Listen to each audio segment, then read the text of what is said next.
Tabi pun. Yang terhormat, dosen penguji ujian kinerja PPG dalam jabatan Angkatan 4 tahun 2020.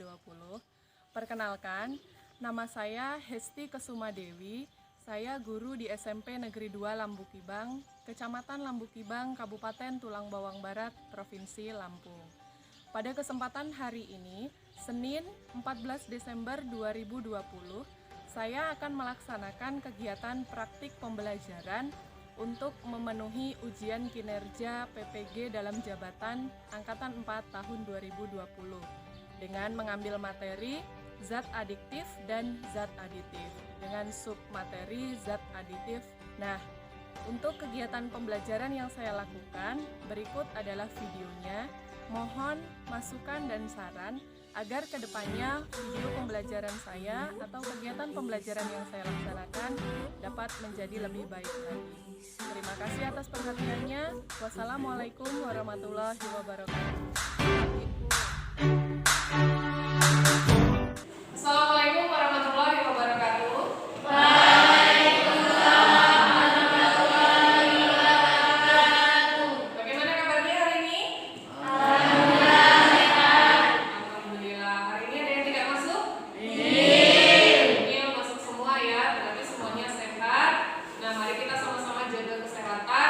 Supaya bisa selalu mengikuti kegiatan belajar mengajar di kelas seperti biasanya seperti ini.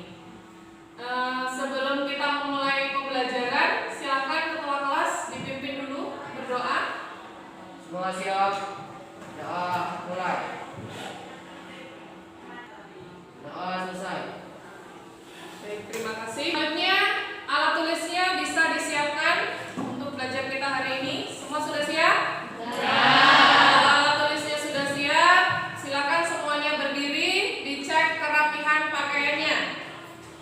Sudah nyaman atau belum? Sudah rapi semua? Kalau sudah rapi, seperti biasanya sebelum kita melanjutkan kegiatan pembelajaran, kita nyanyikan dulu lagu Indonesia Raya secara bersama-sama. Silakan yang hari ini mau menjadi dirijen maju ke depan. Baik, Putri, silakan. Hiduplah Indonesia Raya. Indonesia tanah airku.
gambar ini, kalau kita lihat, ini bisa kita susun menjadi sebuah kalimat, sebuah kata atau beberapa kata yang bisa menjadi apa ya, semacam motivasi untuk kita.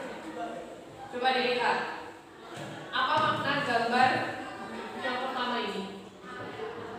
Kira-kira apa ini? Ini gambar apa? Ini gambar apa? Perang. Petunjuknya bagaimana ini maksudnya? K-nya diganti huruf D. Berarti menjadi apa? Berani. Perang, K-nya diganti huruf B, ujungnya ditambah I. Berani. Terus?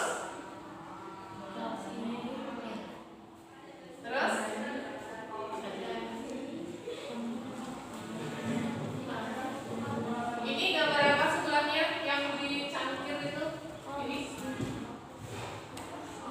gambar apa? Kalau ini susah kita kalau gambar bawahnya ini. Ini ada tanda min. Tanda min, M-nya diganti M. Mimpi. Berarti ini apa? Bir. Maksud gambar nomor 1? Berani bermimpi. Kita geser ke sebelah kanannya. Kalimat apa yang bisa dirangkai di gambar kedua? Tekad, semangat. Yang ketiga, fokus tujuan. Nah, jadi ini ada pesan yang mau disampaikan dari gambar ini supaya kita bisa sukses nanti. Apa yang harus kita lakukan? Yang pertama, berani bermimpi. Mimpi itu bisa menjadi motivasi awal untuk kita. Kemudian yang kedua, tekad, semangat. Kita harus punya tekad dan punya semangat. Untuk apa? Untuk bisa meraih apa? Mimpi kita tadi. Selain itu, langkah yang ketiga yang bisa kita lakukan apa? Fokus tujuan. Jadi kita harus tetap fokus pada tujuan kita apa? Apa yang akan kita capai? Tidak usah mempedulikan kanan kiri kita yang sekiranya itu hanya menjadi batu penghalang untuk kita mencapai mimpi dan tujuan kita itu tadi. Sama seperti kegiatan belajar kita kali ini, kita punya beberapa tujuan. Nah, kita harus fokus pada tujuan itu supaya apa? Mimpi kita, tujuan kita tadi bisa tercapai. Baik, itu sedikit semangat untuk pagi ini sebelum kita memulai kegiatan pembelajaran. Nah, selanjutnya minggu lalu kita sudah belajar tentang apa? Sistem pencernaan makanan. Jadi pada sistem pencernaan makanan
berwarna-warni. Nah, dari mana warna-warni ini dihasilkan? Dari pewarna. Pewarna inilah yang dimaksud dengan zat aditif. Jadi apa yang dimaksud dengan zat aditif secara keseluruhan? Secara umum yang dimaksud dengan zat aditif adalah zat yang sengaja ditambahkan ke dalam makanan. Untuk apa? Untuk menambah kualitas makanan. Seperti tadi, rainbow cake akhirnya memiliki nilai lebih ditinjau dari sisi penampilannya karena lebih menarik, lebih berwarna-warni. Berarti pada rainbow cake itu mengandung zat aditif jenis pewarna. Apakah hanya itu saja? Apakah hanya jenis pewarna saja yang terdapat di dalam rainbow cake? Tidak. Biasanya kalau kue seperti itu identik dengan apa lagi? Rasa manis. Supaya makanan menjadi manis, kita biasanya menambahkan apa? Gula. Berarti di sini gula berperan sebagai pemanis. Nah, itu ada gambar apa? Yang di tengah ada gambar sayur atau lebih tepatnya gulai ayam. Kemudian ada gambar apa lagi? Masako. Apa lagi? Ada bumbu gulai. Bumbu gulai itu di dalamnya ada bawang merah, bawang putih, daun jeruk, jahe, serai, lengkuas. Terus ada apa lagi? Gambar apa itu? Sugar itu apa? Gula. Satu lagi yang di atas ada kunyit. Apa sih tujuan dari ditambahkannya masako? Kemudian ada kunyit dimasukkan ke dalam bahan masakan. Kemudian ada ditambahkan gula dan bumbu gula itu supaya apa? Supaya makanannya terasa enak, terasa sedap. Itu adalah beberapa fungsi dari bahan-bahan tersebut ditambahkan ke dalam masakan. Kenapa Pak harus kita kasih masako? Agar makanan terasa gurih, terasa sedap. Berarti masako ini termasuk ke dalam kelompok zat aditif apa? Penyedap. Kemudian kenapa kita harus menambahkan bawang merah, bawang putih, jahe, kemudian serai? Supaya apa? Sama, supaya rasanya sedap, rasanya enak. Berarti bumbu gula ini termasuk ke dalam apa? Penyedap juga. Kenapa kita memakan gula?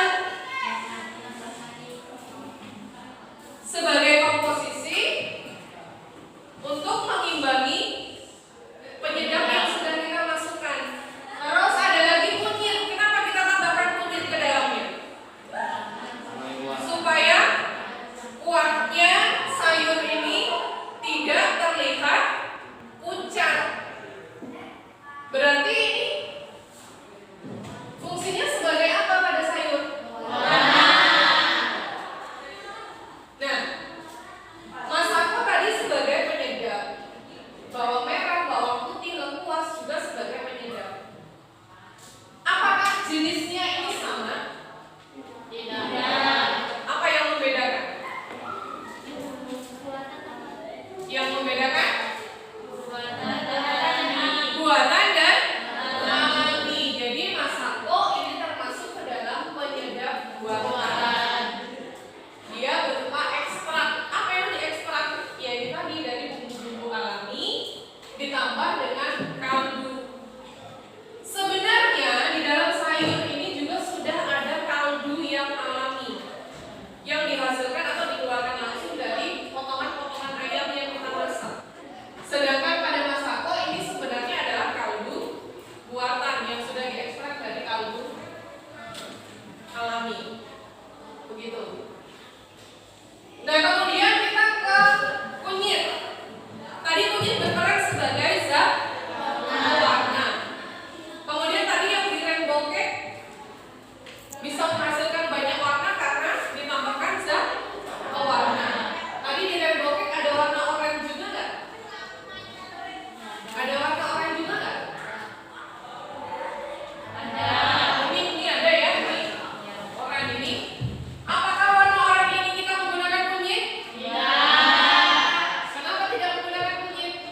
Padahal kunyit bisa menghasilkan warna oranye atau kuning. Kenapa? Apakah ada perbedaan warna yang dihasilkan antara kunyit dengan pewarna yang digunakan pada red bokeh? Beda atau sama? Biasanya kalau kita buat red bokeh ini pakai pewarnanya dari apa? Warna buatan. Pewarna buatan, semacam pasta begitu ya? Kenapa kok kita menggunakan pasta, bukan menggunakan kunyit? Kenapa? Lebih praktis. Lebih praktis. Ada lagi yang lain?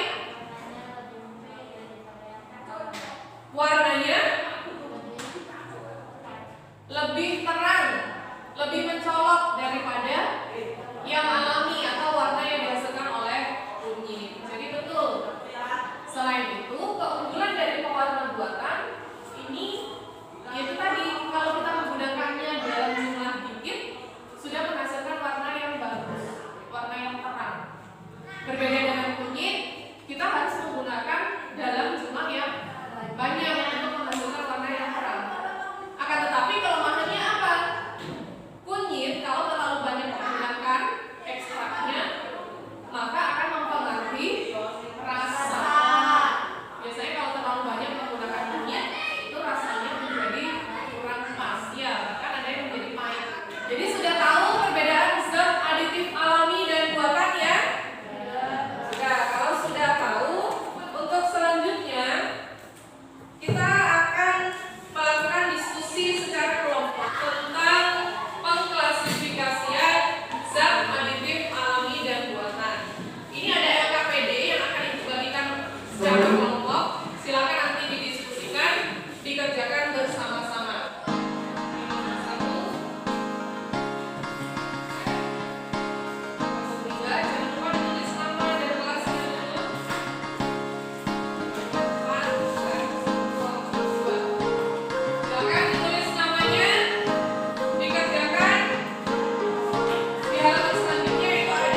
Bagaimana jika zat adiktif buatan dikonsumsi dalam jangka panjang? Apa dampaknya bagi tubuh kita?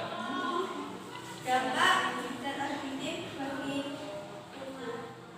pemanis buatan dampaknya bisa sakit kepala, kembung, mual, masalah pencernaan. Pewarna buatan juga jika digunakan untuk berlebihan dapat menjadi racun bagi tubuh. Dampak makanan bisa menyebabkan pusing, mual, sesak napas, mulut kering. Bagaimana kelompok 3 sudah jelas? Jelas. Baiklah, kami akhiri. Assalamualaikum warahmatullahi wabarakatuh.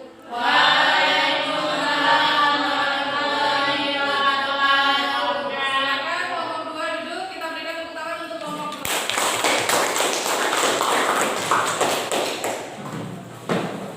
Oke, Ibu sedikit menambahkan hasil dari kegiatan presentasi dan diskusi kelompok 2 juga dengan pertanyaan dari kelompok 3 tadi sudah baik sekali ya. Jadi untuk zat adiktif buatan itu apabila digunakan dalam jangka panjang akan menimbulkan dampak atau efek samping yang ternyata kurang baik untuk tubuh kita. Contohnya apa? Akhir-akhir ini banyak sekali pemberitaan tentang kesehatan. Umumnya lagi tentang penyakit. Contohnya ada kanker. Itu ternyata salah satu penyebabnya adalah penggunaan MSG dalam jangka panjang. Atau bahasa kerennya micin. Atau bahasa kerennya lagi apa tadi? Penyedap